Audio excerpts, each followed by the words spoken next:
valmistame liivataigen ja nagu alati käib minul kõik umbes täpselt.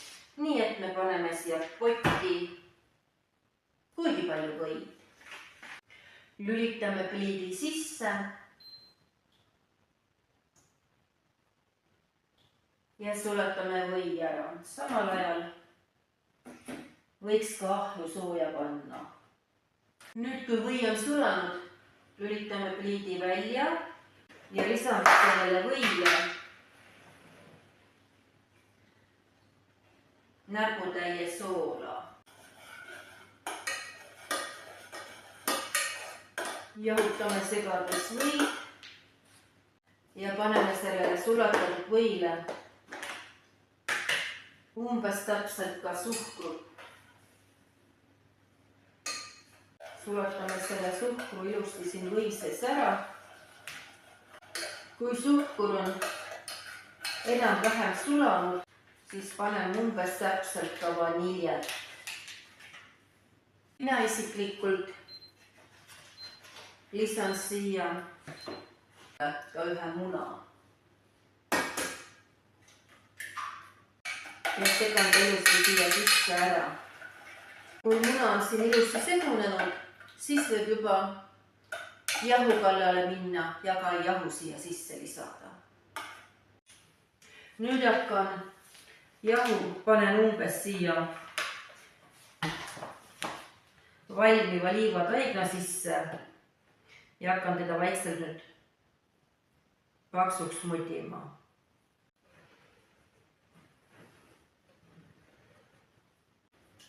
Liivataigen sai mul ilusti kenasti valmis ja nüüd ma hakkan seda lihtsalt siia panni peale suruma. Liivataigen on nüüd ilusti plaadi peale laotud. Väga paljud inimesed torgivad siia veel kahvliga augud ka sisse, aga mina seda ei tee.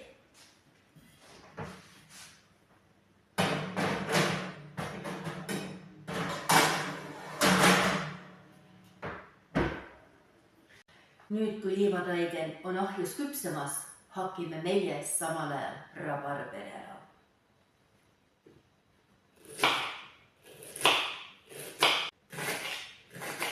Nonii, rabarberid said nüüd tükeldatud ja nüüd on meil aeg vaadata, kas liivataigen ka sai ahjust valmis. Nüüd, kui see liivataigen on enam-vähem,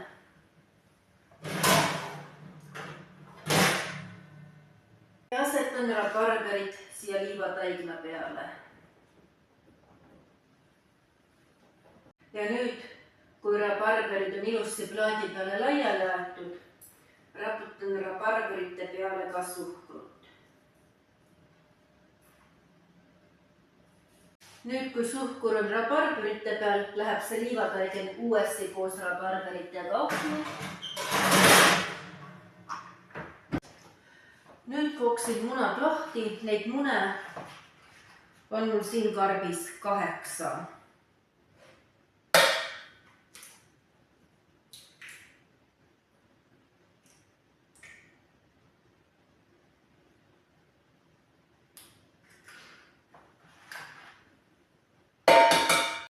Ja ongi käes suhkurdamise aeg.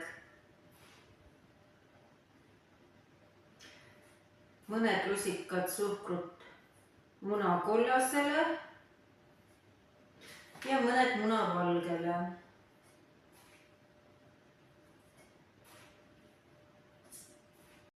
Kõigepealt lõin vahtu muna valged.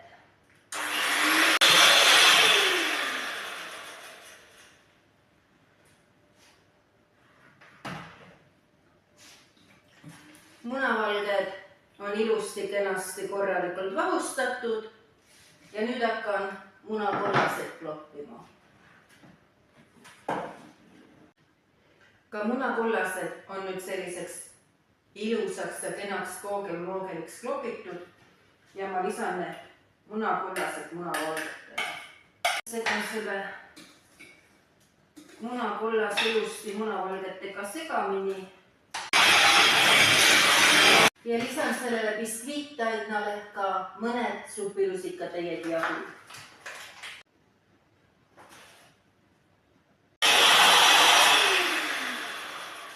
Tõenäoliselt on need suhkrustatud rabarberid siin liivakate peal juba piisavalt küpsenud.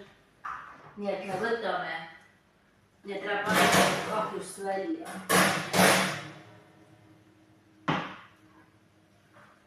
Ja seejärel kallame biskviitaina siia peale.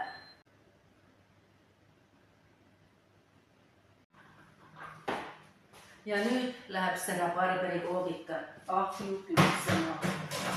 Läbi klaasi näeb see kook juba päris kena ja pruunikas, aga ma teen tikutesti ja katsun, kas ta nagu päriselt ka on juba valmis.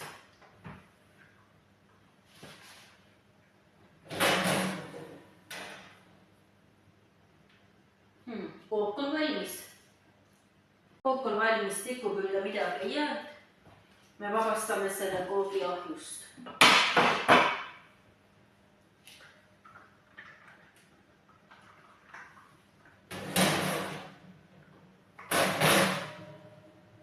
Imeline. Lasen sellelt koogil nüüd natukene jahtuda ja siis lõikan lahti. Nüüd on aeg see rabarberikook lahti lõigata.